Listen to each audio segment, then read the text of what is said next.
Chers amis internautes, bonjour, bonsoir. Bon, l'heure est grave. Là, c'est vrai que ça sent vraiment la transition. Gaza aux prises avec la haine absolue, hein, cette haine à la fois puante et pleurnicheuse. Hein. La haine des soldats de Tsahal. Ah, caca. Ces rats immondes, voleurs de terre, voleurs d'eau, veules, lâches, fourbes et menteurs, hein, sans génie et sans gloire. J'aurais eu encore tout un tas de qualificatifs si on avait eu le temps, mais éternelles victimes, vous les voyez tout le temps hurlant à la mort au devoir de mémoire qui voudrait nous imposer, tout en exterminant bien sûr des femmes et des enfants parfaitement innocents. Alors innocents pour nous, pour eux, ce sont évidemment des enfants antisémites, j'imagine, voire des enfants nazis. C'est possible, c'est dans le gène nazi. Des glisseurs de quenelle, hein. Quenelle égyptienne, on n'est pas loin, les Gaza. Manel Valls, en plus, nous avait prévenu, il avait dit l'antisionisme est le fauné de l'antisémitisme. Vous vous souvenez, c'était au Trocadéro. Mais cet antisémitisme aussi, et c'est la nouveauté, il se nourrit de la haine d'Israël. Il se nourrit de l'antisionisme, parce que l'antisionisme, c'est la porte ouverte à l'antisémitisme.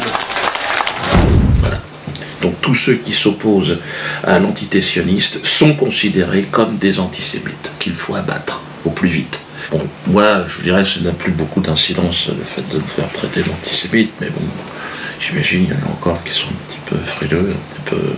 Pascal Elbé, d'ailleurs, il a dit je suis comme un Palestinien, c'est-à-dire que grosso modo, il faut me défoncer ma gueule, écoutez-le. Il faut lui défoncer sa gueule. Lui défoncer sa gueule. Ah, c'est exactement ce qui se passe en Israël, hein, Pascal. Ouais, il connaît bien le système, il faut défoncer la gueule, dès que t'es pas content, tu défonces la gueule du mec. Puis il aime bien son pays, là, Israël, parce qu'il en parle, il va faire des tours. C'est un genre de tour opératoire, on sait pas très bien quoi, tu sais, les mecs ils t'expliquent, tiens regarde, c'est pas très intéressant, mais c'est Pascal Elbé, quoi. J'ai le cœur rempli d'images, de souvenirs. En quelques heures, j'ai vu défiler plus de 4000 ans d'histoire. En Israël, chaque ville a une empreinte, une couleur particulière. Pour aller à leur découverte, il faut d'abord trouver un refuge, un toit pour dormir. Ici, rien de plus facile.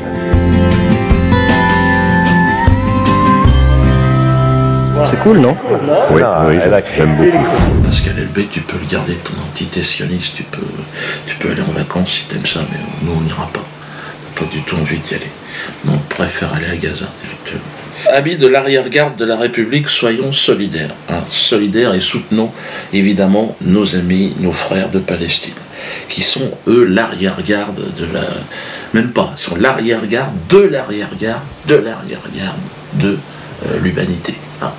Ils sont juste après les chiens, les chats, ils sont considérés comme ça. Ils sont tout au fond du panier de la souffrance et de la tristesse. Alors comment soutenir nos frères palestiniens? Manifester. Oui, c'est une façon de faire. Bon, ça fait longtemps qu'on manifeste, mais bon, apparemment là-bas ils sont pas au courant. Enfin, toi, ça change pas grand-chose. Mais bon, c'est toujours bien, hein, ça mobilise un peu quand même. Moi, j'ai toujours été pour. Bon, là, j'y vais plus parce qu'après, ouais, c'est récupéré par les antisémites. Bon, on va pas foutre la merde. Mais bon, je suis de tout cœur avec. Boycotter, ça par contre, je le fais, hein, systématiquement. Quand je fais mes courses, dès que je vois Israël, putain, non. Je vais même vous dire, j'ai une tendance à le mettre derrière. Pour que ça se vende pas. J'en connais, moi, ils le détruisent avec les mains. Ils font ça comme ça. Bon, ça, je sais pas si par rapport à la loi, que je vois avec le juge, mais il faut respecter les lois. Enfin, bon, si les gens le font, en même temps, je vais pas les balancer. Ça, c'est clair et net. J'en connais un qui le fait. Et je le balancerai pas, même sous la torture. Je vous emmerde. Je le connais très bien, le mec. Et je dirais pas qui c'est. Mais lui, il en a détruit des trucs, oh putain. Alors moi, vous le savez, je suis non-violent et je me bats pour cette... Je suis apôtre de la non-violence. Je ne crois pas en la violence. Mais face à cette haine sioniste, je propose d'opposer l'indifférence. Mais l'indifférence réelle, sincère. Je propose de ne plus jouer avec eux. Parce qu'en fait, la société est un jeu.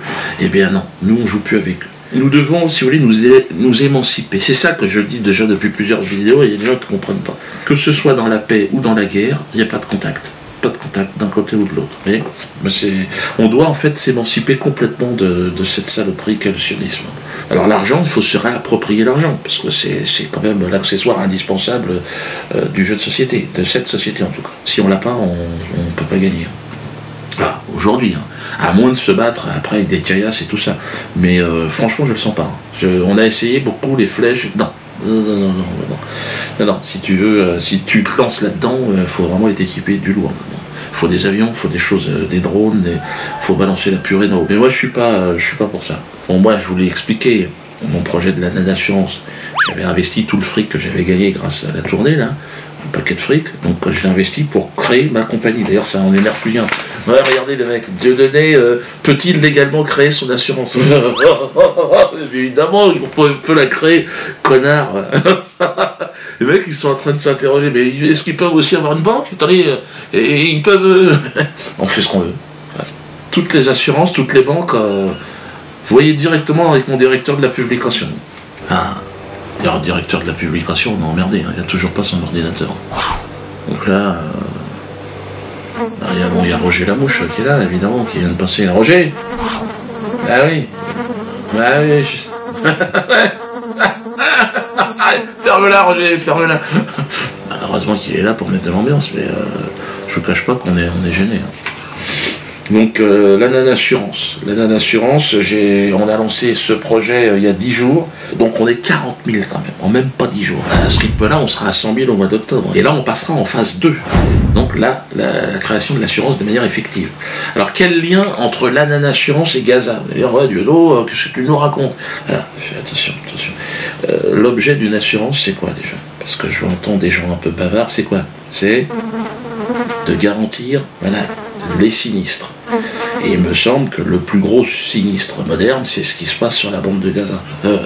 Et oui, et donc il y a une solidarité. Et moi je pense que c'est ça qu'il faut faire. Il faut effectivement se mobiliser. Si on se rassemble, normalement autour de la assurance, nous serons rapidement, je pense, en mesure d'apporter des solutions concrètes. Concrètes, c'est-à-dire leur apporter un peu de pognon. Parce que, vous savez que l'argent, je vous l'ai dit, c'est le nerf de la guerre. Alors, si tu veux jouer sans, à quoi ça sert? Il faut arrêter de rougir et puis de laisser les autres s'occuper de ça. Ah. Vous donnez combien aujourd'hui à votre assurance? On a fait le calcul sur environ entre la taxe habitation et la taxe auto, c'est 1 000 €.